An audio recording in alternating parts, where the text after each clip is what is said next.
और पूरे हरियाणा वासियों को बधाई। और एक अपील भी मैं चैनल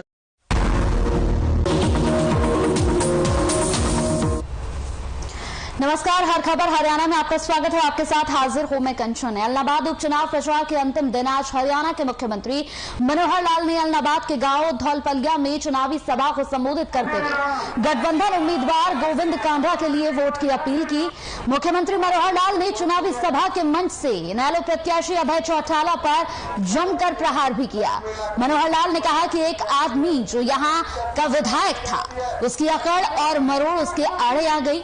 उसने कहा था कि मैं विधानसभा का मुंह नहीं देखूंगा, मैं ये संकल्प लेता हूं।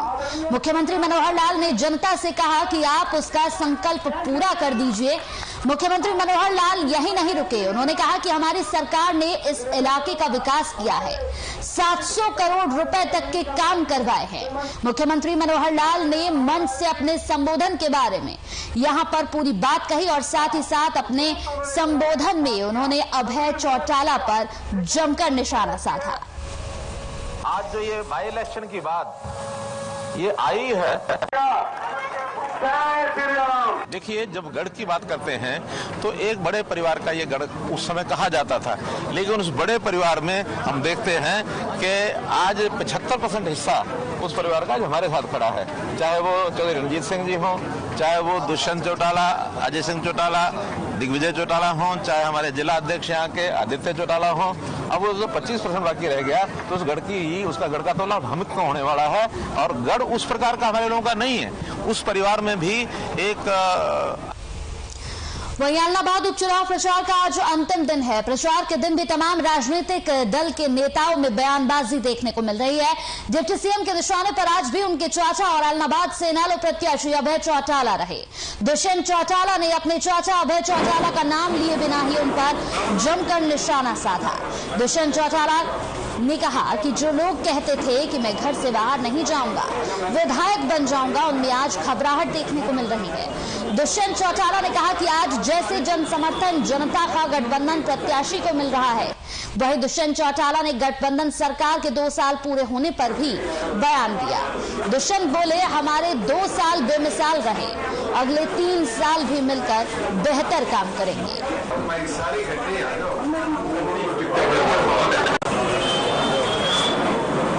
जिस प्रकार से जन समर्थन बड़ी मात्रा में दिन प्रतिदिन बढ़ा है हमारे संयुक्त उम्मीदवार के पक्ष में, और कहीं ना कहीं बौखलाहट दिखी उन लोगों के जो कहते थे कि मैं घर से बाहर नहीं निकलूंगा तो विधायक बन जाऊंगा, ये दर्शाता है कि गठबंधन का उम्मीदवार भारी मतों से इस सीट को जीतकर सरकार की हिस्सेदारी में एलनाबाद को डालने का काम करेगा और एलनाबाद के अगले 3 साल के विकास के लिए प्रतिनिधि बनकर विधानसभा के अंदर एलनाबाद का पक्ष रखने का काम करेगा। मैंने तो निरंतर कल पूरे दिन में कई गांव का, शहर का दौरा किया और जो जन समर्थन मिला है वो हरियाणा सरकार के पक्ष में है, हमारे गठबंधन। किसान नेता राकेश टिकैत सिरसा के गांव चौपटा में किसान मजदूर व्यापारी महापंचायत को संबोधित करने पहुंचे। बताते चले कि एलनाबाद उपचुनाव के चलते किसान बीजेपी जेजेपी उम्मीदवार का जमकर विरोध कर रहे हैं। वहीं इस दौरान राकेश टिकैत ने बीजेपी पर जमकर हमला बोला। इशारों ही इशारों में अभय चौटाला को वोट देने की बात भी कह गए।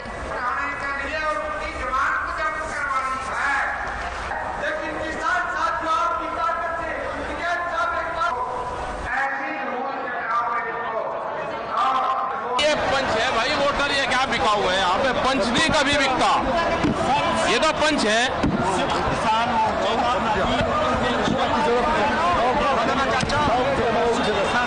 आंदोलन हमारा जारी है भाई, आंदोलन चल रहे हैं। और जो हमारे 3 काले कानून है, एमएसपी है, उसके साथ में अजय मिश्रा की गिरफ्तारी भी साथ में जुड़ गई उसमें। हाँ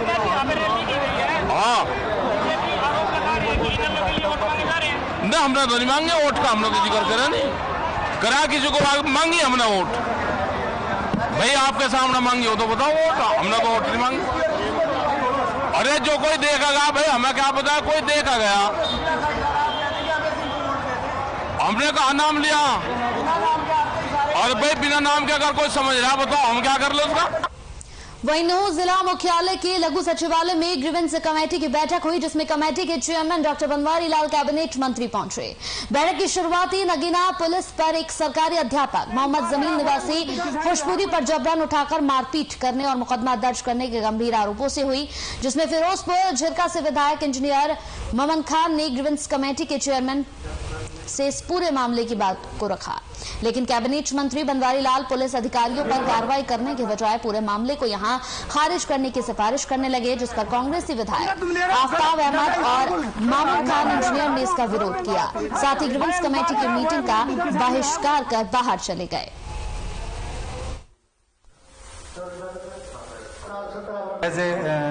अध्यापक और एक प्राइवेट स्कूल है जिसको समिति चलाती है, उसमें मेरे पिताजी चेयरमैन हैं और उस पे एक मोटर का वो लगाया था 33,000 का जुर्माना बिजली वालों ने, वो मैंने 9 तारीख को भर दिया, जो कि मुझे 27 तारीख को ये लोग पकड़ रहे हैं और 27 को मैंने कहा भाई मैं वो जमा कर देता हूँ, तो इन्होंने मुझे नहीं छोड़ा और ऐसे कितने मेरे पास वीडियो है वो मैं आपको दे देता हूँ।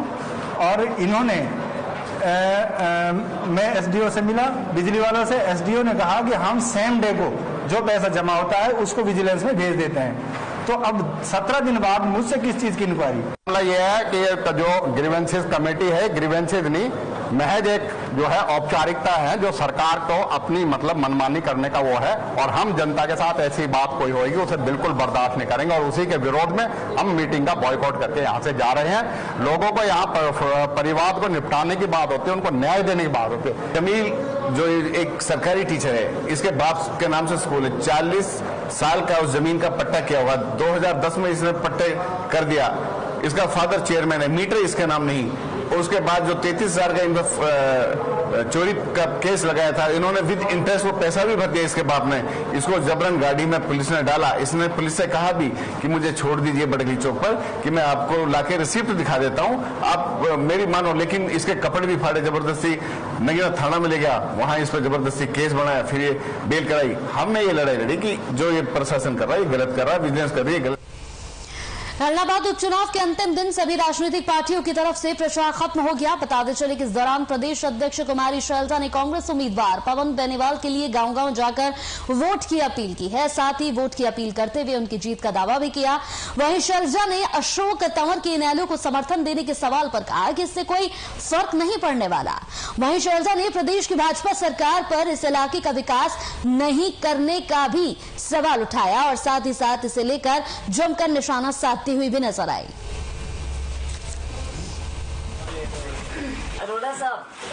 देखो उनके पास कुछ और कहने को है नहीं, अपनी नाकामियां छिपाने के लिए कांग्रेस के ऊपर इस तरह की उंगलियां उठा रहे हैं। वो अपना बताएं उन्होंने क्या किया है। कांग्रेस पार्टी सभी लोगों ने मिलजुल कर ये चुनाव लड़ा है और इसका नतीजा पॉजिटिव होगा, कांग्रेस ये चुनाव जीतेगी। बहुत अच्छी बात उन्होंने कही है ये, क्योंकि इतने साल तो जो कहा जाता है, लोग आम कहते हैं कि ये आप क्लेम करते हो कि ये गढ़ तो आपका रहा है, बहुत सत्ता आप लोगों ने देखी, तो क्यों नहीं लोगों के लिए भी सत्ता थोड़ी ट्रांसफर की और यहाँ पर कुछ विकास के कार्य करवा दिए। कांग्रेस के 10 साल के शासनकाल में मैं दावे के साथ कह सकती हूँ कि ऊपर से नीचे तक यूपीए की सरकार थी, यहाँ हरियाणा में कांग्रेस की सरकार थी, हर एक गाँव में हमने पैसा भेजा था, विकास के कार्य हुए थे, जो कार्य हुए उसी समय। हरियाणा के सहकारिता मंत्री डॉक्टर बनवारी लाल ने जिला लोक संपर्क एवं कष्ट निवारण समिति की मासिक बैठक की है। बताते चले कि इस बैठक में कई लोगों ने हिस्सा लिया। इस दौरान कई लोगों की समस्याओं को सुना भी गया। सहकारिता मंत्री ने इस दौरान लोगों की समस्याओं को जल्द से जल्द निपटाने का आश्वासन भी दिया। उन्होंने कहा कि जिले में जो भी विकास कार्य हो रहा है वो नियमों के आधार पर और उचित समय पर पूरे होने चाहिए।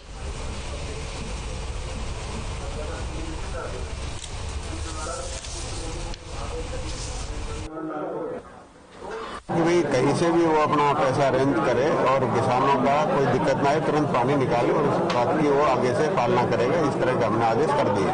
कुछ अधिकारियों को आगे से अगर कोई अधिकारी अपने काम में हम लोग कोताही बरतेगा तो उसके खिलाफ भी हम कार्रवाई करेंगे और जनता को इस तरह से परेशान नहीं करना, ये हमने आदेश इनको दिए। मंत्री जी इलाहाबाद उपचुनाव को लेकर क्या बाद चुनाव भारतीय जनता पार्टी जेजेपी का जो हमारा उम्मीदवार है गोविंद कांडा, वो निश्चित तौर पर चुनाव हम जीतेंगे। बहुत अच्छा माहौल है।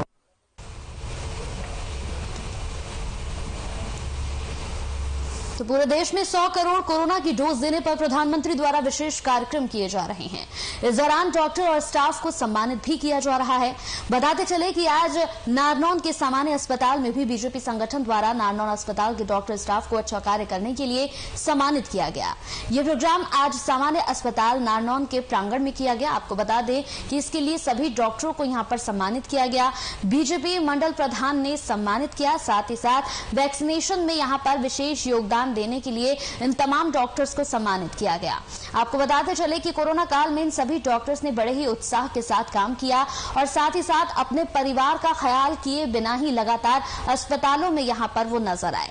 तो इसी के साथ बढ़ते आगे 3 दिवसीय राष्ट्रीय वैदिक सम्मेलन के समापन सत्र में उत्तरांचल संस्कृत विश्वविद्यालय के संस्थापक कुलपति और देश भर में संचालित जयराम संस्थाओं के परमाध्यक्ष ब्रह्मस्वरूप ब्रह्मचारी मौजूद रहे। इस दौरान उन्होंने कहा कि वेद हमारी भारतीय संस्कृति के पोषक है। वेदों को हमारे जीवन में उतारना होगा, तभी संस्कारों को बढ़ावा मिलेगा। कुरुक्षेत्र विश्वविद्यालय कुलपति प्रोफेसर सचदेवा ने कहा कि वेद ज्ञान का भंडार है। वेदों को जानने के लिए प्रचार प्रसार करना बेहद जरूरी है। साथ ही साथ जयराम विद्यापीठ में 3 दिवसीय राष्ट्रीय वैदिक सम्मेलन का समापन होने के साथ ही सभी लोगों ने बढ़ चढ़कर इसमें हिस्सा भी लिया। कोई श्लोक बता दो कुछ। शाताग्दो श्रेणु शाताम लीना याम कुरुक्षेत्र की पवित्र भूमि पे ये संस्कृत विश्वविद्यालय या हरियाणा में कहीं भी संस्कृत विश्वविद्यालय हम बनाएंगे, क्योंकि हमारी संस्था का उद्देश्य भी संस्कृत संस्कृति के प्रचार प्रसार को लेकर के अच्छे बच्चों में अच्छे संस्कार देना, राष्ट्र की भावना पैदा करना, वेद के प्रति और धर्म के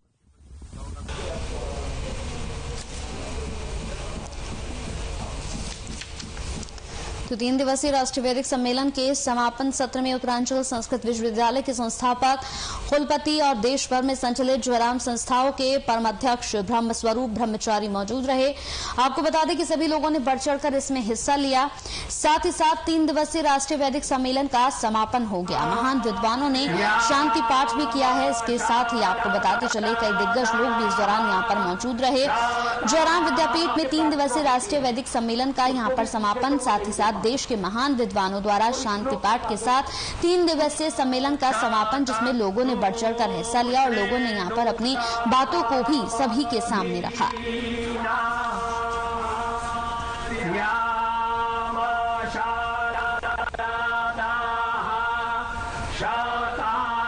प्रार्थना होती है, उसको भी पूछे तो वो नहीं दे पाता कोई। तो गैस, डीजल और पेट्रोल की लगातार बढ़ती कीमतों से महंगाई लगातार बढ़ती जा रही है, जिसके मद्देनजर हर खबर हरियाणा की टीम ने चंडीगढ़ के सेक्टर 26 स्थित ग्रेन मार्केट का जायजा लिया। आपको बताते चले जहां पर आम जन ने सरकार से बढ़ती महंगाई पर अंकुश लगाने की अपील की है। लगातार बढ़ती महंगाई से आम जन का बजट पूरी तरह से डगमगा गया है। हर खबर हरियाणा की टीम ने चंडीगढ़ की सेक्टर 26 स्थित ग्रेन मार्केट का दौरा किया। बता दें कि बीते महीने से लेकर मौजूदा समय तक सब्जी और फलों के दामों में एकदम से काफी ज्यादा उछाल आया है। हालात यह है कि घर का खर्च चलाना भी लोगों के लिए अब मुश्किल सा हो गया है।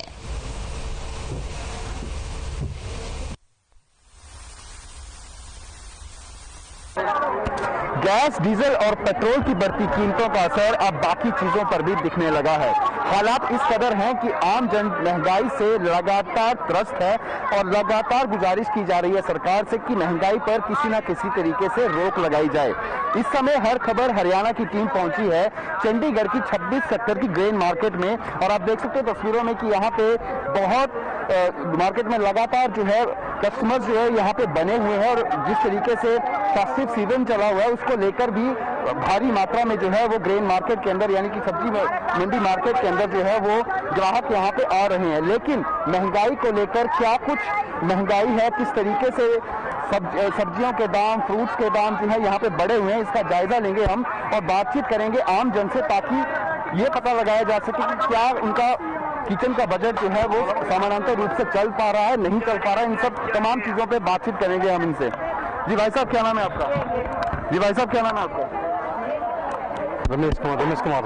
ये बताएं कि महंगाई किस कदर बढ़ी हुई है, जो आपका किचन का बजट है उसको संभाला जा रहा है, नहीं संभाला जा रहा है, उस बारे में? नहीं संभाला नहीं जा रहा है जी, महंगाई बहुत ज्यादा है जी, बस बहुत मुश्किल है, खर्चा वगैरह नहीं चल रहा है।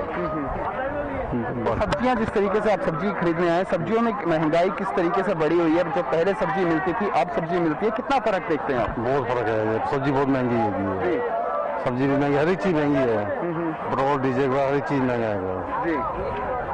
बस ये सरकार से क्या अनुरोध करेंगे? सरकार से अनुरोध करेंगे कि महंगाई थोड़ा कम हो, महंगाई बढ़ाई ना जाए ज्यादा।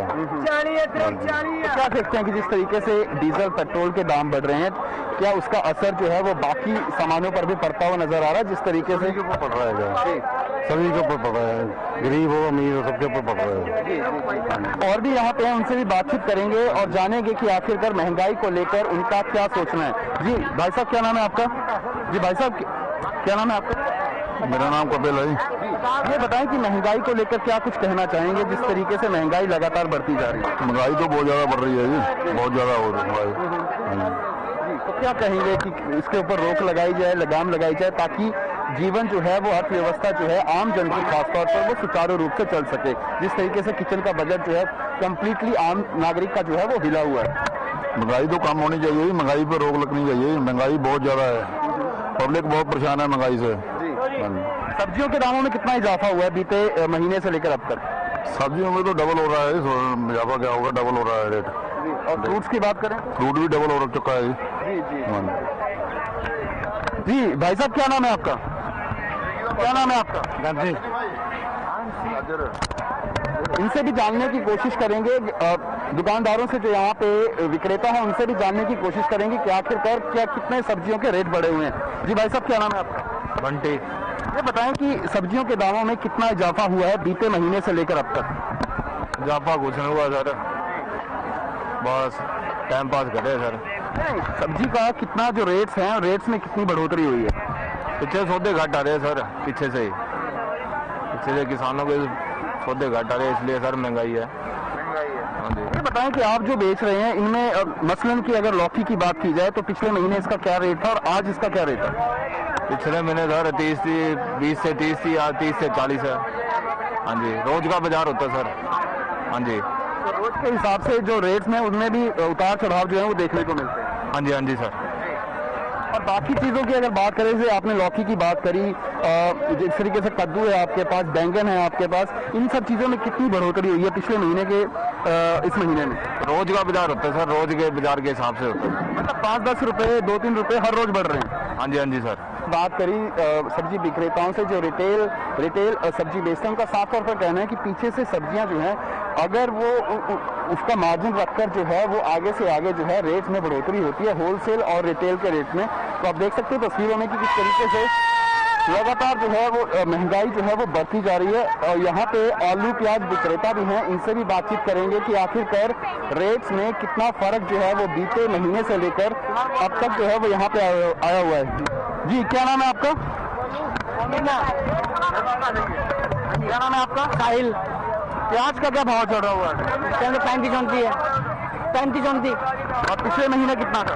हाँ जी, पिछले महीने प्याज का क्या भाव था और मौजूदा महीने में कितना भाव? 17 रुपये था, 17-18।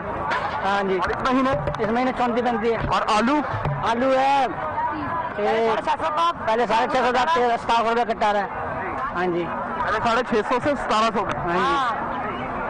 क्या वजह है कि रेट जो है वो लगातार बढ़ते जा रहे हैं?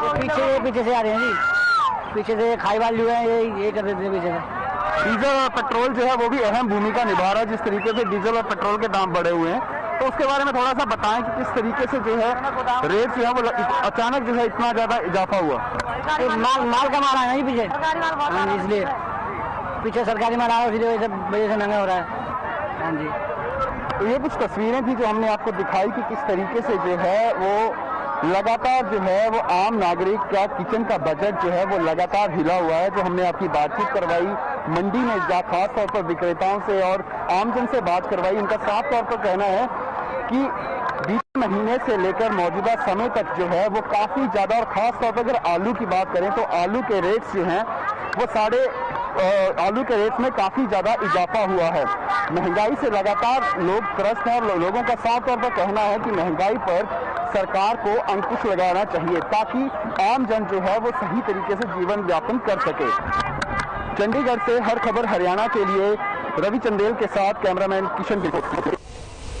तो वहीं all Haryana power corporation worker union सब यूनिट नारनौन द्वारा सेक्टर काउंसलिंग के आह्वान पर नारनौन के बिजली बोर्ड के प्रांगण में आज बिजली कर्मचारियों ने अपनी मांगों को लेकर एक बैठक का आयोजन किया और सरकार के खिलाफ नारेबाजी भी की। नारनौन यूनिट के उप प्रधान राम मेहर ने कहा कि हरियाणा की बीजेपी सरकार हर वर्ग का शोषण कर रही है। पूंजीपतियों के दबाव के कारण सरकारी महकमों को प्राइवेट हाथों में देने का काम कर रही है और इसके बाद नारनौन के एसडीओ को कर्मचारियों ने ज्ञापन भी पर सौंपा है। आपको बता दें कि सचिव सत्यवान रंगा ने कहा कि आने वाली 9 नवंबर को यूनिट द्वारा डिवीजन स्तर पर विरोध प्रदर्शन किया जाएगा।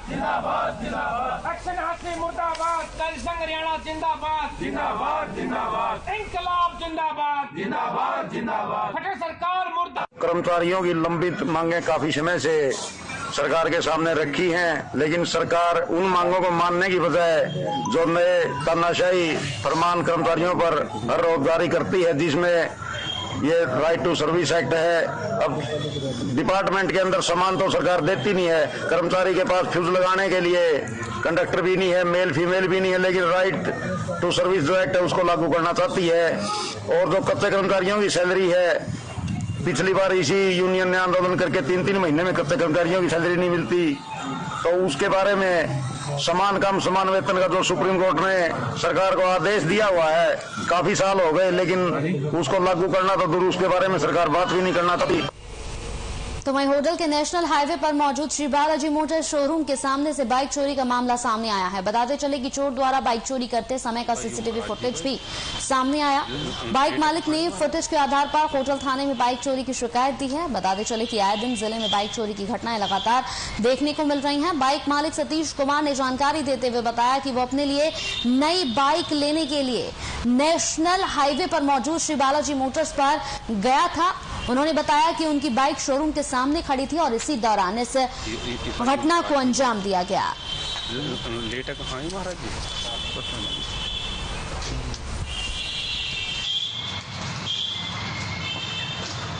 बालाजी टीवीएस शोरूम के सामने से बाइक चोरी हो गई।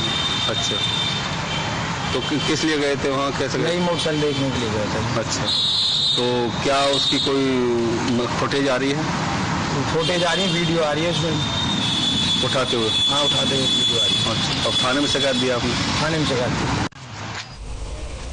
तो होटल के नेशनल हाईवे पर मौजूद श्री बालाजी मोटर शोरूम के सामने बाइक चोरी का मामला ये सामने आया। आपको बता दें कि लगातार यहां पर चोरी की घटनाएं देखने को मिल रही हैं, जिसे लेकर आसपास के लोगों में भी काफी आक्रोश देखा जा रहा है। लोगों का कहना है कि ये पहली घटना नहीं है, इससे पहले भी चोरी की कई घटनाएं सामने आ चुकी हैं, लेकिन किसी भी तरह से शासन प्रशासन इस और ध्यान नहीं दे रहा है। बाइक चोरी कर चोर आराम से यहां से फरार हो जाता है। सीसीटीवी फुटेज के आधार पर इस पूरे मामले की पुलिस जांच पड़ताल कर रही है।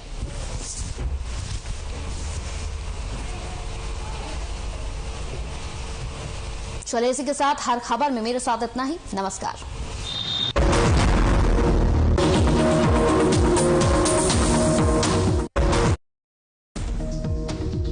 खबरें जो जोड़ती हैं